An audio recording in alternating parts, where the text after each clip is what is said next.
가나안에서 만난 광야. 창세기 12장 1절부터 10절. 여호와께서 아브라함에게 이르시되 너는 너의 고향과 친척과 아버지의 집을 떠나 내가 내게 보여줄 땅으로 가라. 내가 너로 큰 민족을 이루고 내게 복을 주어 내 이름을 창대하게 하리니 너는 복이 될지라. 너를 축복하는 자에게는 내가 복을 내리고 너를 저주하는 자에게는 내가 저주하리니 땅의 모든 족속이 너로 말미암아 복을 얻을 것이라 하신지라. 이에 아브라함이 여호와의 말씀을 따라갔고 롯도 그와 함께 갔으며 아브라함이 하란을 떠날 때에 75세였더라. 아브라함이 그의 아내 사레와 조카 롯과 하란에서 모은 모든 소유와 얻은 사람들을 이끌고 가나안 땅으로 가려고 떠나서 마침내 가나안 땅에 들어갔더라. 아브라함이 그 땅을 지나 세겜 땅 모래 상수리 나무에 이르니 그때 가나안 사람이 그 땅에 거주하였더라. 여호와께서 아브라함에게 나타나 이르시되 내가 이 땅을 내 자손에게 주리라 하신지라. 자기에게 나타나신 여호와께 그가 그곳에서 제단을 쌓고 거기서 베델 동쪽 산으로 옮겨 장막을 치니 서쪽은 베델이요 동쪽은 아이라. 그가 그곳에서 여호와께 제단을 쌓고 여호와의 이름을 부르더니 점점 남방으로 옮겨갔더라. 그 땅에 기근이 들었으므로 아브라함이 애굽에 거류하려고 그리로 내려갔으니 이는 그 땅에 기근이 심하였습니다. 가나안은 젖과 꿀이 흐르는 땅입니다. 하나님이 아브라함을 불러 인도하신 참 좋은 곳, 하나님의 은혜를 경험하는 곳입니다. 그런데 아브라함은 그 땅에서 기근을 만났습니다. 보통 기근도 아니고 심한 기근을 만났습니다. 하나님이 택하여 주신 땅에도 기근이 찾아올 수 있습니다. 약속의 땅에서 기근을 만난다는 것이 납득하기는 쉽지 않지만 흉년과 기근은 어디에나 누구에게나 찾아옵니다. 도착한 가나안은 그리 비옥한 땅이 아니었습니다. 아브라함이 처음 정착하여 제단을 쌓은 베델은 해발 800m에 자리한 곳으로 거의 광야에 가까운 땅입니다. 오히려 아브라함이 떠나온 하란이 훨씬 더 비옥합니다. 하나님은 아브라함에게 복을 주겠다고 약속하셨지만 하나님이 주실 땅이 비옥한 땅이라는 근거는 없습니다. 그의 믿음의 여정은 인간이 꿈꾸는 복과 하나님이 주실 복 사이의 괴리로 시작되고 있습니다. 믿음의 여정은 잘 닦인 고속도로를 달리는 것이 아닙니다. 믿음의 조상이자 복의 근원인 아브라함의 삶은 세속적인 형통함과는 거리가 멉니다. 약속의 땅에는 기근이 들었고 이삭을 기다리던 25년은 각종 고난과 갈등들로 점철되었습니다. 귀한 아들 이삭을 번제로 바쳐야 하는 기막힌 상황 앞에 놓이기도 했습니다. 그럼에도 아브라함은 오늘날까지 믿음의 조상이며 복의 근원으로 불립니다. 끊임없이 계속되는 하나님의 약속 때문입니다. 가나안은 축복의 땅이 아닙니다. 하나님이 축복해 주시려는 땅입니다. 하나님이 함께 하시는 땅이 축복의 땅입니다. 나는 축복의 땅에 거하고 있습니까? 나에게 축복의 땅은 어떤 곳입니까? 광야에서도 하나님과 함께하고 있습니까? 오늘은 11월 2일입니다. 가나안에서 만난 광야. 자, 11월 전체 주제가 광야라는 이야기를 어제 여러분들에게 했습니다. 오늘 제목이 흥미롭죠? 가나안에서 만난 광야. 우리는 흔히 가나안 하면 어떤 생각을 하나요? 젖과 꿀이 흐르는 땅, 하나님의 약속이 있는 곳. 그런데 오늘 말씀의 제목을 보니까 하나님이 우리들에게 약속하여 주신 그 땅에서 우리가 광야를 만날 수 있다는 이야기예요. 자, 가나안에 대해서 유관석 교수가 쓴 구약 성경 문화 배경사를 가지고 크리스찬 투데이에서 인터뷰한 내용이 있는데 그 내용을 제가 잠깐 인용하겠습니다. 가나안의 자연 환경은 이스라엘에게 장점과 단점으로 동시에 작용했습니다. 장점으로는 가나안 땅이 두 거대한 문명으로부터 어느 정도 거리가 떨어져 정치적으로 안정됐고 척박한 자연 환경 때문에 두 강대국이 탐낼 정도의 경제적 가치도 적었다는 것입니다. 단점으로는 오직 하늘에서 내리는 비에만 의존해 농사를 짓다 보니 가뭄으로 인한 기근이 자주 일어났으며 따라서 늘 가난과 싸워야 하는 궁핍한 생활을 할 수밖에 없었습니다. 특히 하나님께서 선택하신 이스라엘 백성이 정착했던 가나안 땅은 크리스천들이 흔히 성경에 적힌 대로 젖과 꿀이 흐르는 땅이라 부르고 인식하지만 그 지정학적 중요성과 별개로 자연 환경은 상당히 척박했습니다. 경제적 이익이 크지 않은 자연 환경 탓에 강대국들의 상대적 무관심 속에 정체성을 유지하면서 신앙생활을 유지했지만 강우량이 부족해 그들에게는 물이 매우 중요했습니다. 오늘 이 유 교수의 말이 저 개인적으로는 옳기도 하고 틀리기도 합니다. 우리나라와 같은 환경을 생각한다면 가나안 땅은 척박한 땅임에 분명합니다.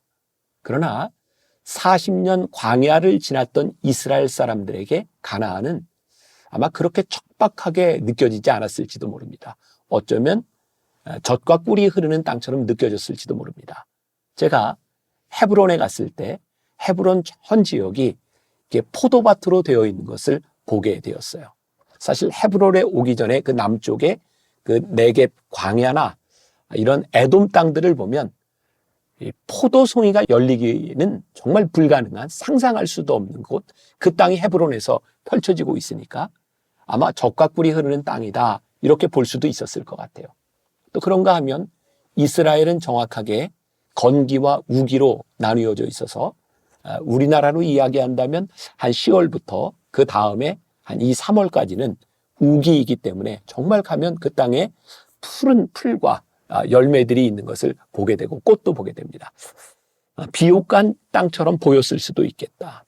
제가 생각할 때 이 가나안 땅에서 우리들이 만났다는 이 광야라고 하는 것은 진짜 광야와 같은 그런 기근을 이야기할 수 있지만 비유적으로 하나님이 우리를 택하셔서 보내신 곳에서 우리들이 만나는 환난과 고난을 의미할 수도 있겠다는 생각이 들어요. 창세기 12장에 보면 하나님께서 아브라함을 택하셔서 부르셔서 가나안 땅으로 보내셨어요. 아브라함이 하나님의 부르심을 받고 갔던 그 가나안 땅, 거기에서 아브라함이 처음 만났던 것은 기근이었습니다. 심한 기근. 근데 여기서 우리들이 생각해야 될 것은 늘 그 땅이 기근이 있는 땅은 아니었어요. 먹고 사는데 그렇게 큰 문제가 없는 저기 지중해를 끼고 있는 샤론 평야나 이런 서쪽 지역은 정말 비옥한 땅이거든요. 그런데 온 땅이 기근에 들었다는 이야기죠. 심한 기근. 그러니까 유 교수가 이야기하는 것처럼 그 땅이 절대적으로 나쁜 땅이다 라고 하는 것보다는 이것은 하나님이 부르신 곳에서 우리 믿음의 사람들이 언제든지 기근과 광야를 만날 수 있다. 이렇게 이해하는 것이 맞을 것 같다는 생각이 들어요. 사랑하는 여러분, 여러분들이 하나님의 부르심을 따라 여러분들이 믿음의 삶을 살아가고 있는데 여러분들의 인생에 기근, 심한 기근을 만나는 것은 그렇게 이상한 일이 아니다. 믿음의 조상 아브라함도 그 일을 겪었으니 말이에요. 처음 아브라함이 도착했던 그 땅 베델에서 제단을 쌓았는데 그 땅은 절대적으로 다른 가나안 땅에 비하면 척박한 땅이었던 것은 또 맞는 것 같기도 해요. 아브라함이 제단을 쌓았던 것이 베델입니다. 벳엘. 하나님의 집이라는 뜻이죠. 해발 800m 되는 위치에 제가 우기에 그 베델을 갔었습니다. 굉장히 추웠고요.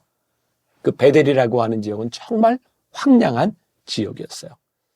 광야와 비슷한 지역이었어요. 그러니까 이 가나안이라고 하는 것은 꼭 우리들이 생각하는 젖과 꿀이 흐르는 풍족함만을 의미하는 것은 아닌 것이 또한 분명합니다. 아브라함이 살았던 하란에 비하면 아브라함이 처음으로 제단을 쌓았던 베델은 훨씬 척박한 땅임에 분명합니다. 우리가 오늘 굉장히 중요한 것을 깨닫게 되죠. 하나님께서 하나님께서 보내신, 하나님께서 택하신 가나안 땅에서 우리는 언제든지 광야를 만날 수 있다. 그러니 오늘 인생의 광야 한가운데 있는 여러분들, 그 삶이 그렇게 특별한 게 아니라는 것. 우리가 다른 표현으로 쓴다면 우리들의 삶에 만나는 우리들의 인생의 십자가 같은 거죠. 내 인생에 늘 찌르는 가시와 같은 것. 우리는 하나님이 우리를 부르신 부르심의 삶 가운데서 그런 것들을 언제든지 만날 수 있다는 거예요. 하나님의 숨결 세 번째 문단에 보면 믿음의 여정은 잘 닦인 고속도로를 달리는 것이 아닙니다 라고 되어 있죠. 우리가 흔히 기도할 때, 저도 우리 성도들을 위해 기도할 때 그런 표현을 종종 씁니다.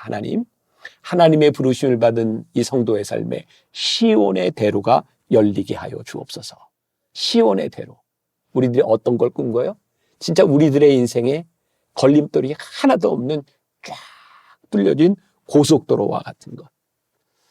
우리들이 그렇게 꿈을 꾸지만 진짜 하나님이 우리를 부르신 그 가나안 땅으로 가는 그 여정은 그렇게 뻥 뚫린 고속도로와 같은 것이 아니라 그 길을 가는 동안 우리들이 얼마든지 장애물들을 만날 수 있다는 거예요. 아브라함 이야기를 했죠. 오늘 창세기 12장. 하나님께서 부르셔서 가나안 땅에 왔던 75세에 가나안 땅에 부르심을 받던 이 아브라함은 25년 동안의 각종 고난과 갈등과 어려움들을 통해서 약속을 받습니다.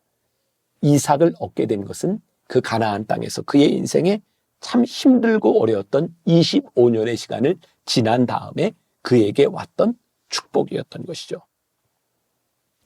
이진희 목사가 쓴 광야에 살다라는 책에 보면 아주 흥미로운 관점이 나와 있습니다. 조금 읽어드릴게요. 이스마엘을 얻을 당시 아브라함과 하갈은 둘 다 생산 능력이 있었다. 그래서 둘이 동침해서 이스마엘을 낳았다. 이스마엘은 하나님이 개입하셔서 낳은 아들이 아니다. 그는 아브라함의 아들이고 하갈의 아들이다. 이스마엘은 아브라함과 하갈의 아들이다. 그러나 이삭은 아브라함의 아들도 사라의 아들도 아니다. 하나님이 낳게 해주신 아들이기 때문이다. 그래서 하나님이 이삭을 바치라고 하셨을 때 예, 알겠습니다 라고 대답할 수밖에 없었다. 저는 이 이야기를 보면서 굉장히 중요한 신앙의 통찰이라는 생각이 들었어요. 아브라함이 이스마엘을 얻었을 때 하나님의 도우심이 없이도, 하나님 없이도 그것은 그가 얼마든지 할 수 있는 일이었기에 하나님과 관계없는 아들일 수 있겠구나. 우리가 아는 것처럼 아브라함과 사라가 이삭을 낳았을 때 이건 물리적으로, 생리적으로 도저히 일어날 수 없는 일. 바로 하나님이 부르신 그 가나안 땅에 그들의 인생에 만났던 광야 가운데서 하나님이 역사하심으로 그들이 고백할 수 있었던 축복의 순간이었던 것이죠. 우리 믿음의 사람들에게 어떤 것이 가장 큰 축복일까요? 하나님께서 내 인생에 개입하셔서 내 인생을 바꾸어 주시는 그 믿음의 고백이 있는 것. 그것이 하나님을 믿는 사람들에게 진정한 축복이 아닐까요? 사랑하는 여러분, 여러분들이 가나안에서 하나님이 부르신 소명 한가운데서 하나님의 말씀대로 살아가는 믿음의 여정 가운데서 광야를 만났다면 그 광야 가운데서 하나님의 개입하심을 만나게 될 것이고 하나님의 개입하심을 간증하게 될 때에 여러분들의 인생은 진짜 복되고 성공적인 인생, 하나님과 동행하는 인생이 될 줄 믿습니다. 가나안 땅은 축복의 땅이 아니라 하나님께서 축복해 주시려고 우리를 인도하여 내신 것이 가나안 땅입니다. 지금 여러분들이 속한 그 땅을, 여러분들의 삶을 축복의 땅으로 바꾸어가는 역사가 여러분들에게 있기를 간절히 소원합니다. 기도하겠습니다. 혹시 우리 성도들 가운데 광야의 순간을 지나는, 하나님 나를 부르셔서 여기 인도해 내셨는데 왜 내 인생에 이런 일이 일어나느냐고 불평하는 사람들이 있습니까? 하나님이 우리를 부르신 곳, 그것은 축복의 땅이 아니라 우리들이 축복으로 만들어 가야 되는 땅임을 우리들이 기억하게 하여 주옵시고 광야 한가운데서 하나님의 개입하심을 고백하며 하나님의 역사를 간증할 수 있는 귀한 하루 믿음의 사람들이 되게 하여 주옵소서. 예수님의 이름으로 기도했습니다. 아멘.